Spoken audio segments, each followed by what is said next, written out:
right, in this explainer, we are stepping way outside the ordinary and plunging headfirst into a world of shadows, silver, and actual palpable magic. Seriously, it is this incredible space where hard science crashes right into the supernatural. We're going to be unpacking a truly stunning book today, A Feather on the Breath of Ra, by Garin Horner. And together, we're uncovering the deeply clandestine life of George Kingswood. He's a modern-day alchemist who literally uses the mechanical process of photography to harness ancient Egyptian magic. Yeah, the moment I started diving into this material, I was completely hooked. It reads almost like a cinematic mystery, but it's a very real, ongoing spiritual practice. Kingswood is actually the fourth generation of his family to practice this highly specific, deeply hidden art form.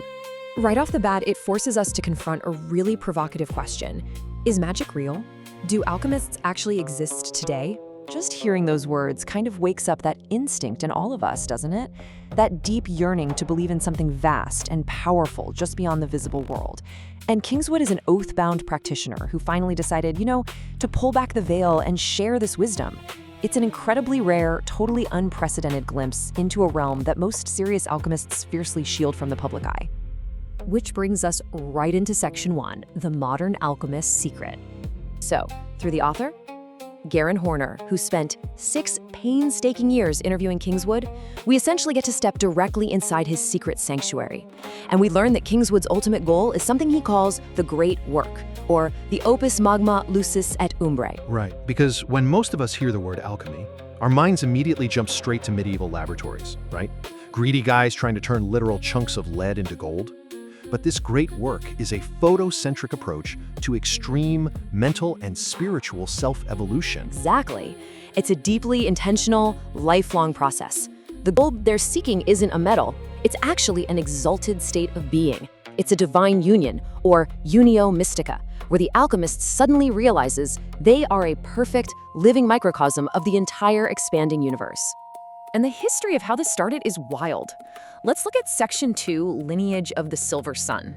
So this lineage actually traces its spiritual roots all the way back to the dawn of the universe, and geographically straight to the sands of 2400 BCE Egypt.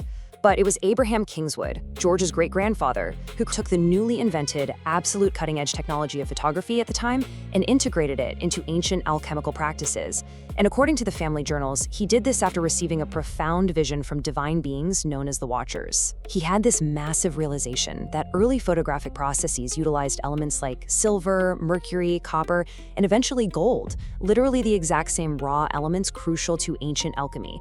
It must have been an absolute revelation for him. Which brings us to the ultimate source of their magic, Ra, the Egyptian sun god. Right. For the Hermetic order of the Silver Sun, which is the group Abraham led, Ra was the supreme deity, but he wasn't just some abstract myth. He was the primary source of illuminating knowledge. Because photography relies entirely on light, they believed the simple mechanical act of taking a photograph was actually a sacred operation of the sun itself. They genuinely believed that these pictures are signatures shaped by the right hand of Ra himself. I mean, just pause and think about that for a second.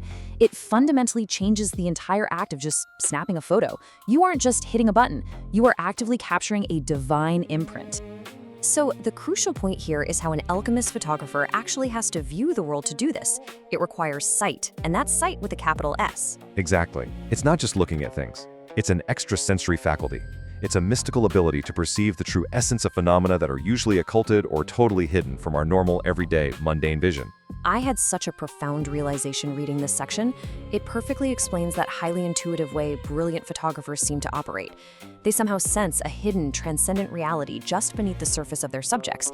They aren't just out there capturing light, they are recognizing the divine signature of a thing before they even press the shutter.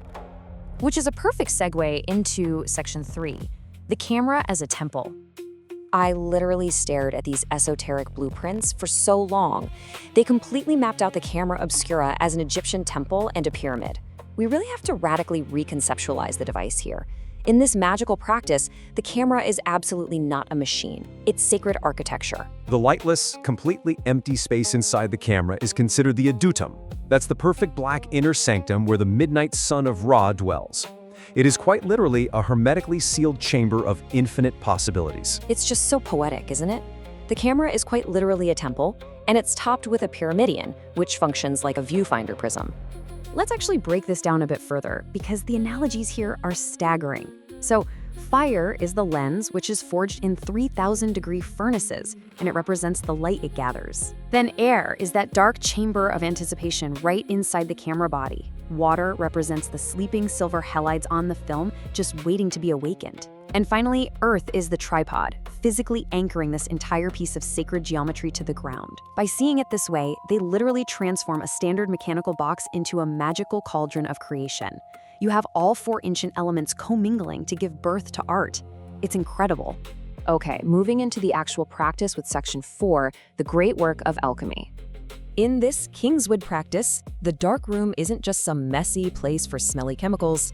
It is a profound locus of death, rebirth, and spiritual awakening. It's the space where the image passes through the darkness of time and space to be born again into eternal beams of light. And the Kingswoods held this deep, unwavering belief that these resulting photographs are magical threads. They believed photographs are literal energetic emanations. When a portrait is cast in silver halides, it creates a supernatural filament that actively connects the photographer, the subject, and the entire universe. This means a physical print in your hand isn't just paper and silver, it's a sacred object. It holds vital energy that is perfectly reflecting that divine source.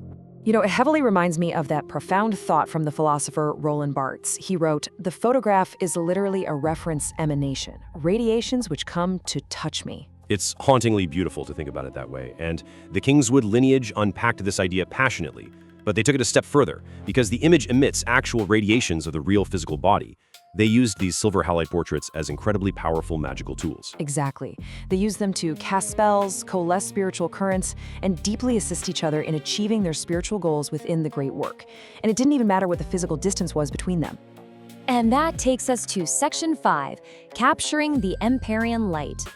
We are definitely ascending to the intellectual climax of this entire seeker's journey now. Because for Kingswood, true magic ultimately lies in the Empyrean light. This is the radiant essence that remains completely undetectable by our conventional senses, or even the most advanced light meters.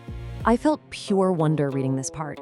Kingswood proposes that our world is populated by invisible intelligences and vital spirits, and the camera's virgin silver is desperately trying to touch these rays, these revelatory emissaries of Ra. Now, you can't photograph them directly, but through that extrasensory, capital S sight, you absolutely know they are there in the room with you. Which brings us to the real emotional peak of this entire philosophy. Ego video esse. I see it into being. Yes, George Kingswood actually has this Latin fiat permanently inscribed on all of his cameras, including his Hasselblad. It represents that exact fleeting moment in the chamber of anticipation, where the human mind, the light energy, and divine sanction all collaborate together. It really is the ultimate act of creation. The photographer isn't just passively capturing what is already sitting there. Through deep imagination and clear intent, they are actually seeing a totally new, transcendent reality into being. So we want to leave you with this lingering, transformative reflection. Next time you look through a lens, what unseen reality will you bring into being? It honestly fundamentally changes how you will view the art of photography forever. Whether you use a high-end camera, a smartphone, or just your own two eyes, remember that the world is completely overflowing with hidden light, just waiting for you to see it into existence. Absolutely. Thank you so much for joining us for this explainer. We really hope it sparked your curiosity and left you wanting to explore the magic hidden right there in the shadows and in the light.